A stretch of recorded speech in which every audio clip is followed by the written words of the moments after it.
Proyecto final, video recorrido. Presenta Jocelyn Garay Santiago Castillo.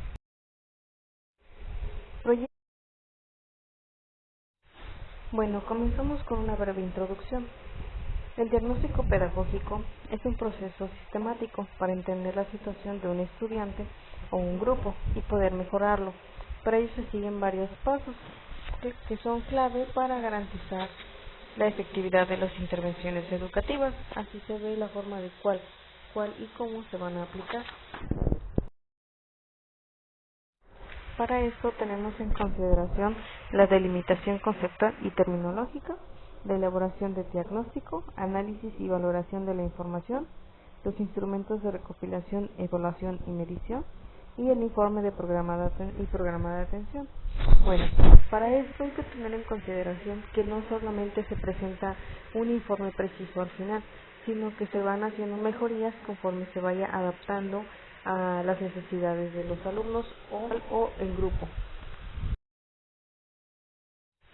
Bueno, comenzamos con una breve introducción.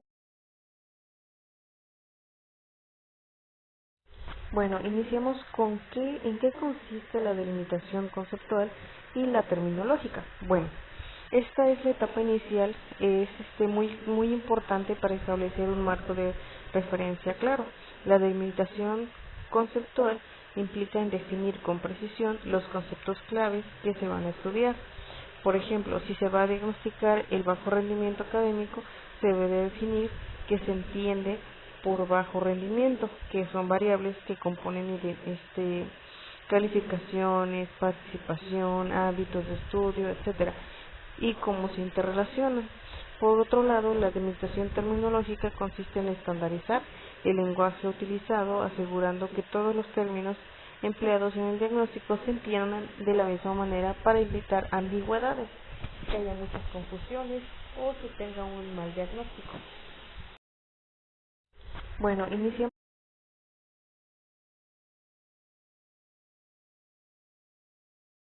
Bueno, teniendo en consideración todos estos términos, ahora vamos con cómo se hace la elaboración de un diagnóstico pedagógico. Bueno, para esto, este es un proceso sistemático que busca identificar las fortalezas y debilidades de los estudiantes, así como las causas de por qué. No se trata solo de señalar una deficiencia, sino de entender por qué existe. Este proceso implica una planificación, recolección de información, el análisis y la interpretación y la formulación de conclusiones. El objetivo final de esto es proponer un plan de acción para mejorar la situación detectada.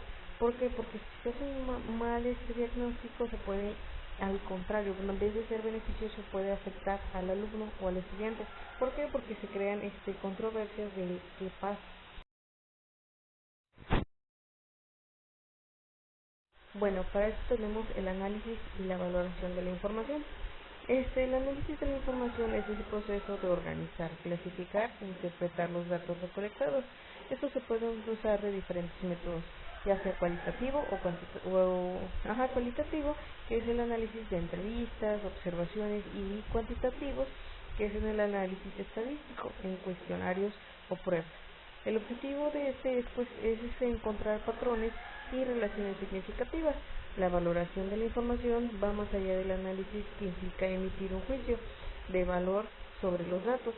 Es el momento de interpretar los resultados a la luz del contexto y de los objetivos del diagnóstico para determinar así mejor la situación, si es favorable o desfavorable y en qué medida se va a establecer.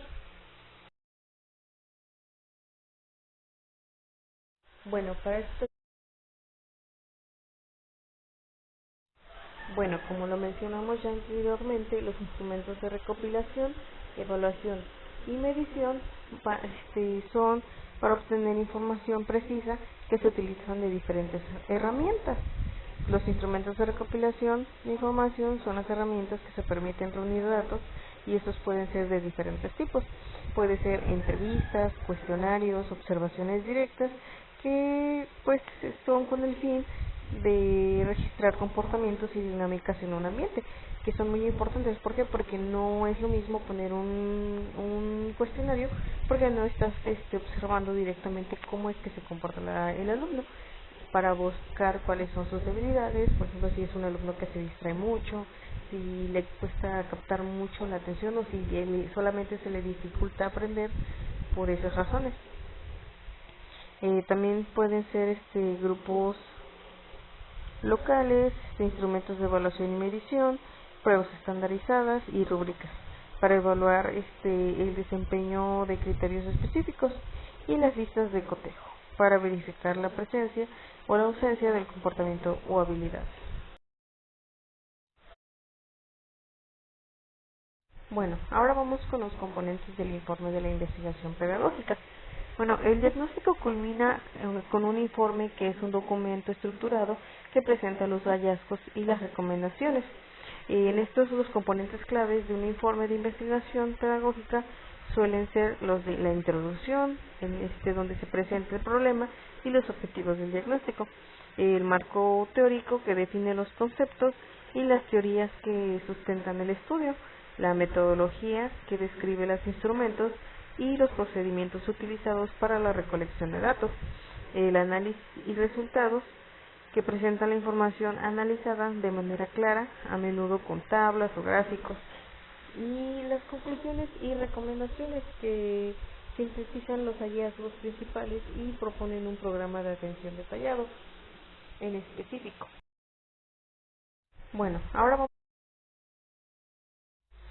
Finalizando con el programa de atención. ¿Qué es esto? Este es un plan de acción que se deriva del diagnóstico. En este debe de incluir los objetivos específicos, que es lo que se busca lograr, las actividades, que son las acciones concretas que se realizarán, los recursos, que son los materiales y las herramientas necesarias, un cronograma, el tiempo estimado para cada actividad. Como ya está mencionado, se definen en corto, mediano y largo plazo, dependiendo de cuál es el objetivo principal.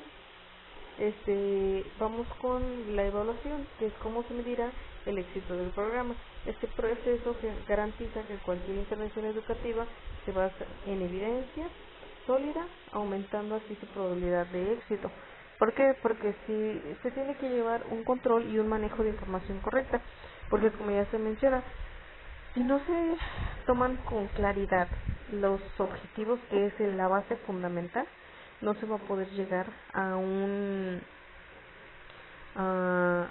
solución concreta, y va a terminar siendo, al contrario de favorecer, va a desfavorecer al alumno, y vamos a retrasar más el hecho de su aprendizaje, de cómo va.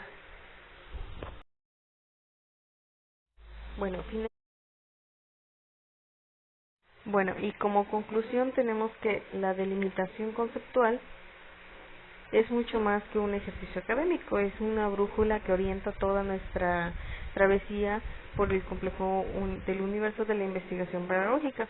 Cuando definimos con precisión nuestros términos, establecemos metodologías coherentes y analizamos la información con rigor, transformamos simples datos en conocimiento pedagógico valioso que puede cambiar realidades educativas concretas. El verdadero valor de la investigación pedagógica no está en su satisfacción teórica, sino en su capacidad para mejorar la experiencia educativa de estudiantes reales en contextos específicos. ¿Por qué? Porque si solamente nos basamos en que el alumno vaya pasando, pues no se logra un avance como tal, porque sí, el alumno va a seguir avanzando, pero no va a retener esa información, más bien no la va a aprender. Entonces, en ese contexto solamente va a ir pasando de panzazo, como generalmente llega a pasar, como se llega a decir, que llegan a pasar de panzazo, y realmente no va a estar disfrutando la experiencia de ir aprendiendo. Entonces, nuestro trabajo también es que el alumno disfrute su aprendizaje, y de esta forma tenga ese cierto interés y ame el ir a la escuela. Hay muchos alumnos que no les gusta porque dicen, es que yo no sé aprender, yo no aprendo, o es que no me gusta cómo enseñan. Y es muy real, porque cuando uno es alumno entiende ese contexto, de decir, es que yo no aprendo porque es que yo no no me visualizo de esta forma las cosas. Entonces hay que aplicar mucho este tipo de trabajos para tener mejores resultados.